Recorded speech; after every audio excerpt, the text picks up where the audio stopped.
Hello बच्चों, आज हम एक फिजिकल केमिस्ट्री का एक नया चैप्टर स्टार्ट करने जा रहे हैं। उसका नाम है सॉल्यूशन। क्या होता है सॉल्यूशन? तो सबसे पहले इस सॉल्यूशन में हम जानेंगे इसके इंट्रोडक्शन के बारे में। इंट्रोडक्शन में क्या है कि क्या होता है सॉल्यूशन, कितने कंपोनेंट लेंगे हम सॉल्यूशन के अंदर, और प्रॉपर्टीज क्या होंगी सॉल्यूशंस की, ये सारी चीजें हम सबसे पहले देखेंगे। तो सॉल्यूशन के बारे में सबसे पहले हम जानेंगे इसके इंट्रोडक्शन के बारे में। इंट्रोडक्शन में हम देखेंगे कि सॉल्यूशन क्या होता है, किस टाइप का मिक्सचर होता है, होमोजीनियस होता है या हेट्रोजीनियस होता है, या फिर ये सॉल्यूशन जो है किस तरह से मिलके बना होता है, कितने इसके अंदर कंपोनेंट्स होते हैं। तो ये सारी चीजें हम सबसे पहले जानेंगे। और यहाँ पे हम क्योंकि इस चैप्टर में हम पढ़ेंगे बाइनरी सॉल्यूशंस के बारे में। किसके बारे में पढ़ेंगे? बाइनरी सॉल्यूशंस के बारे में। अब आप कहोगे कि सर बाइनरी सॉल्यूशंस क्या होता है? तो बाइनरी सॉल्यूशन सिंपली वो सॉल्यूशन होता है जिसके अंदर दो कंपोनेंट्स होते हैं। यानी कि यहाँ पे हम जो पढ़ेंगे वो पढ़ेंगे टू कंपोनेंट्स।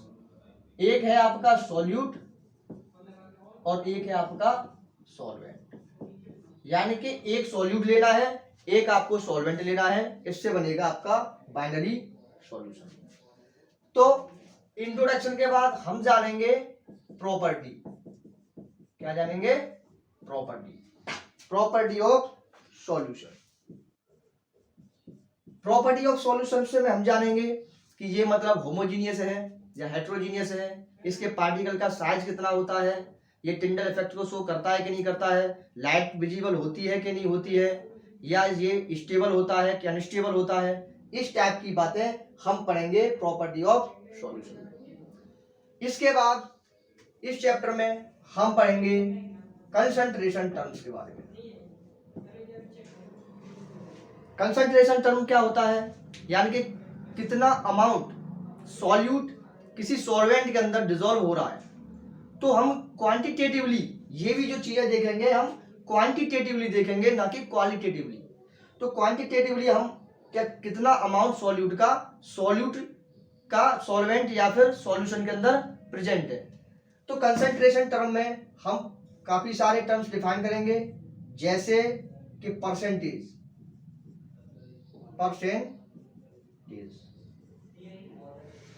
सबसे पहले जो हम डिफाइन करेंगे वो करेंगे परसेंटेज। और परसेंटेज भी हम तीन तरह से डिफाइन करेंगे।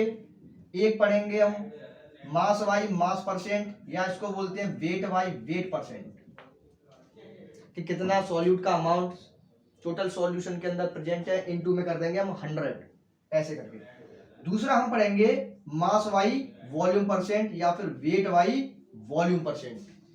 तीसरा हम पढ़ेंगे वॉल्यूम बाई वॉल्यूम परसेंटेज। तो इतना पढ़ने के बाद हम इसके बारे में आगे बढ़ेंगे और फिर हम जानेंगे पार्ट्स पर मिलियन। यानी कि ये क्या होगा, सॉल्यूट का अमाउंट ट्रेस अमाउंट में होगा, बहुत ही कम अमाउंट में होगा सॉल्यूशन के अंदर, यानी कि 10⁶ पार्ट ये होगा हमारा पार्ट्स पर मिलियन। इसके बाद हम जानेंगे पार्ट्स पर बिलियन, यानी कि 10⁹ पार्ट में सॉल्यूट कितना अमाउंट में प्रेजेंट है सॉल्यूशन के अंदर। इसके बाद हम जानेंगे बहुत ही इंपॉर्टेंट फैक्टर जिसका नाम है मोलरिटी। क्या नाम है उसका? मोलरिटी। इसको डिफाइन करते हैं कैपिटल एम से, कि कितने मोल्स सॉल्यूशन के अंदर, 1 लीटर सॉल्यूशन के अंदर कितने अमाउंट में सॉल्यूट के मोल्स प्रेजेंट है, तो वो हो जाएगा आपका मोलरिटी। तो सारी चीजें मैं डिफाइन करूंगा स्टेप बाय स्टेप, घबराने की बात नहीं है। अब देखो अगला जो हम पढ़ने जाएंगे वो जाएंगे मोलरिटी। इसमें क्या होगा, जो हमारा अमाउंट होगा सॉल्यूट का मोल्स में, moles of solute upon weight of the solvent. यानी कि यहाँ पे तो हम लेंगे volume of the solution in litre और यहाँ लेंगे हम weight of the solvent in kilogram. तो ये सारी चीजें डिफाइन करेंगे स्टेप बाय स्टेप। इसको डिफाइन करते हैं हम स्मॉल एम से। इसके बाद आएगा आपका नॉर्मेलिटी। इसको, इसका सिंबल है एन, इसको एन से डिनोट करते हैं, कैपिटल एन से। ठीक है, gram equivalent weight upon volume of the solution in litre, ठीक है, ये हो जाता है आपका नॉर्मेलिटी। ऐसे ही एक टर्म्स और आता है आपका फॉर्मेलिटी। तो ये सारे आपके कंसंट्रेशंस के टर्म हैं। इसके बाद इस चैप्टर में जो हम पढ़ेंगे वो है आपका, सबसे पहले हम जानेंगे सॉल्युबिलिटी क्या होती है।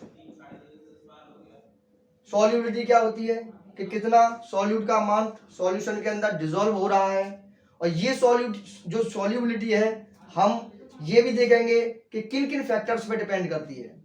सॉल्युबिलिटी टेम्परेचर पे कैसे डिपेंड करती है, सॉल्युबिलिटी प्रेशर पे कैसे डिपेंड करती है, या नेचर ऑफ द सॉल्वेंट या सॉल्यूट पे कैसे डिपेंड करती है। ये सारी चीजें हम इस सॉल्युबिलिटी के बारे में पढ़ेंगे। अब जो इसी में आगे हम पढ़ेंगे आपका वो है Henry law. Henry law, Henry law में हम इसकी लिमिटेशन भी देखेंगे, हेनरी लॉ के हम एप्लीकेशंस भी देखेंगे कि हेनरी लॉ के क्या क्या एप्लीकेशंस होते हैं, लिमिटेशंस में क्या क्या इसकी लिमिटेशंस होती है, क्या क्या कहाँ का हेनरी लॉ लागू नहीं होता है, ठीक है। इसके बाद देखिए जो मेन चीज थी मेरी सॉल्यूशंस की, जो हमारा बाइनरी सॉल्यूशन था सॉल्यूट और सॉल्वेंट के पे डिपेंड हमारा कर रहा था, इसमें जो तीसरा सबसे इंपॉर्टेंट फैक्टर है वो है हमारा टाइप्स ऑफ सॉल्यूशन। मैं यहां दिखा देता हूं, देखिए टाइप्स ऑफ सॉल्यूशन,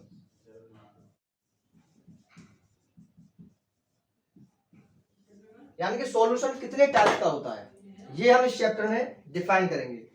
तो सॉल्यूशन के कितने टाइप्स होते हैं ये डिपेंड करता है अलग अलग चीजों पे। जैसे देखो सॉल्यूट सबसे पहला टाइप, पहले टाइप में हम क्या देखेंगे, सॉल्यूट एंड सॉल्वेंट की फिजिकल स्टेट क्या है।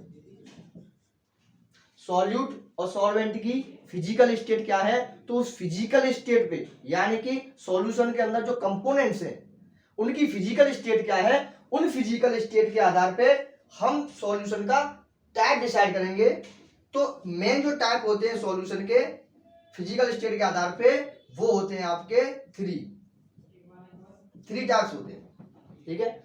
और जो हमने जो कंपोनेंट्स लिए हैं सॉल्यूशन के अंदर उनमें जो हम डिफाइन कर रहे हैं फिजिकल स्टेट वो कर रहे हैं हम सॉल्वेंट की फिजिकल स्टेट के आधार पे।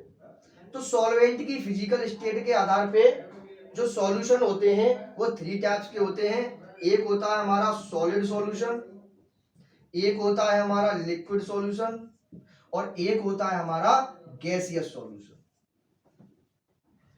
सॉलिड सॉल्यूशन हो गया, लिक्विड सॉल्यूशन हो गया, गैसियस सॉल्यूशन हो गया।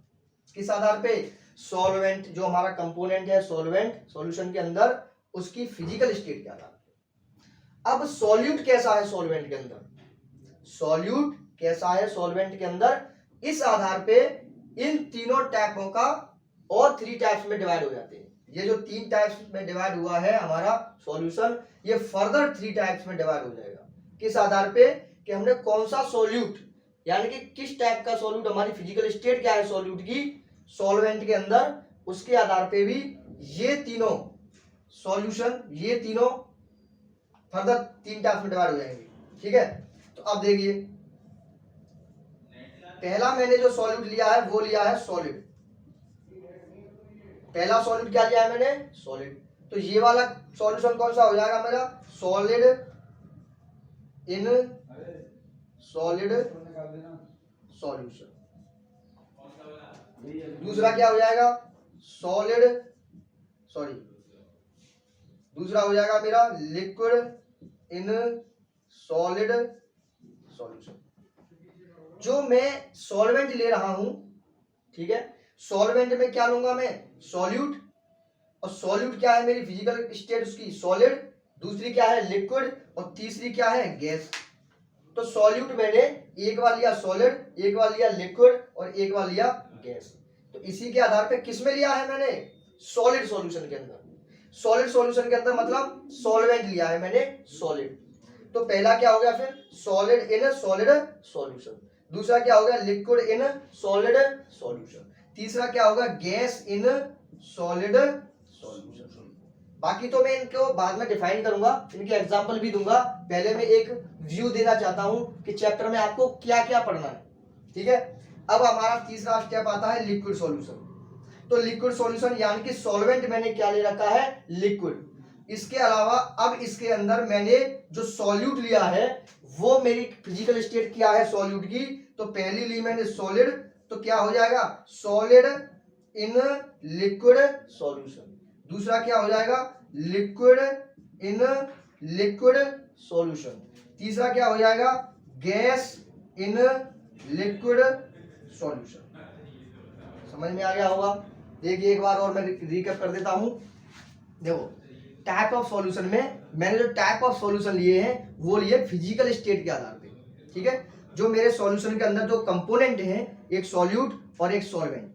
ठीक है, सॉल्यूट और सॉल्वेंट के बारे में भी बताऊंगा, क्या होता है सॉल्यूट, क्या होता है सॉल्वेंट, एक बार बता ही देता हूं। देखो जो सॉल्यूट होता है मेरा, वो जो सॉल्यूट होता है वो होता है मेरा लेस अमाउंट।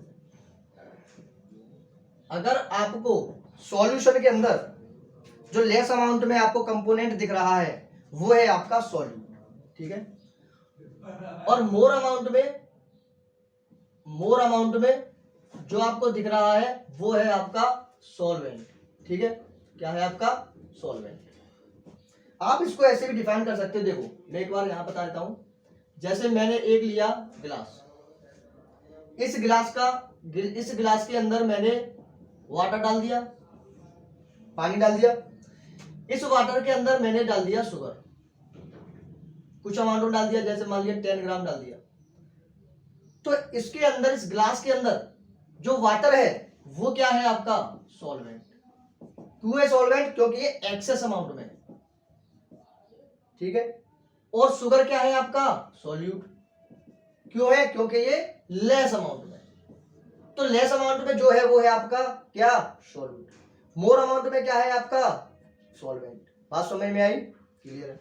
ठीक है, और देखो इसको हम ऐसे भी समझ सकते हैं कि जो हमारा सॉल्यूशन है, तो सॉल्यूशन के अंदर जिसके अंदर जो कंपोनेंट डिसॉल्व होता है, जिसके अंदर कंपोनेंट डिसॉल्व होता है वो क्या है आपका सॉल्वेंट। और जो कंपोनेंट सॉल्वेंट के अंदर डिसॉल्व होता है वो क्या है आपका सॉल्यूट। यानी कि जो डिसॉल्व होता है वो है सॉल्यूट और जिसमें डिसॉल्व होता है वो क्या है सॉल्वेंट। ठीक है, इतनी बात समझ में आ गई होगी। आगे बढ़ते हैं। ये आपका दोबारा रिकैप कर देता हूं। देखो टाइप्स ऑफ सॉल्यूशन में मैंने पहला टाइप लिया है, किस टाइप पे लिया है मैंने, on the basis of physical state of the component. तो कंपोनेंट की जो हमारे सॉल्यूट और सॉल्वेंट हैं उनकी फिजिकल स्टेट क्या है, तो फिजिकल स्टेट के आधार पे मैंने इस सॉल्यूशन को 3 कैटेगरी में डिवाइड किया। तो सबसे पहले जो मैंने फिजिकल स्टेट ली है वो ली है सॉल्वेंट की। तो सॉल्वेंट की फिजिकल स्टेट के आधार पे सॉल्यूशन को 3 टाइप में डिवाइड किया गया है। पहला है मेरा सॉलिड सॉल्यूशन, दूसरा है लिक्विड सॉल्यूशन, तीसरा है गैसियस सॉल्यूशन। अब सॉल्यूट की फिजिकल स्टेट क्या है, सॉल्यूशन के अंदर सॉल्यूट की भी फिजिकल स्टेट क्या है, इस बेसिस पे इन तीनों सॉल्यूशनों का दोबारा से 3 टाइप में ये फिर से डिवाइड हो गई। ठीक है, तो जो पहला जो है, देखो मैंने सॉल्यूट लिया है सॉलिड और किसके अंदर लिया है सॉलिड सॉल्यूशन के अंदर, तो क्या हो जाएगा ये सॉलिड इन सॉलिड सॉल्यूशन। दूसरा मैंने जो सॉल्यूट लिया है वो लिया है लिक्विड, किसके अंदर लिया है सॉलिड सॉल्यूशन के अंदर। जो सॉलिड क्या है यहाँ पे मेरा सॉल्वेंट। ठीक है, तो सॉलिड सॉल्वेंट के अंदर अगर मैं सॉल्यूट लिक्विड लूं तो उसका नाम क्या हो जाएगा लिक्विड इन सॉलिड सॉल्यूशन। वैसे ही gas in solid solution.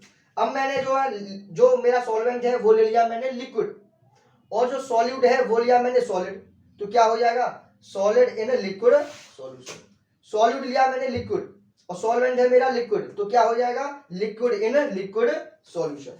Solute है मेरा गैस और सॉल्वेंट है मेरा लिक्विड, तो क्या हो जाएगा गैस इन लिक्विड सॉल्यूशन। वैसे ही मेरा गैसियस सॉल्यूशन बनेगा, इसको भी बता देता हूं। अगर मैंने सॉल्यूट ले लिया सॉलिड तो क्या हो जाएगा ये सॉलिड इन गैस सॉल्यूशन। अगर मैंने सॉल्यूट ले लिया लिक्विड, क्या ले लिया लिक्विड, तो ये क्या हो जाएगा लिक्विड इन गैस सॉल्यूशन। अगर मैंने सॉल्यूट ले लिया गैस तो ये क्या हो जाएगा गैस इन गैस सॉल्यूशन।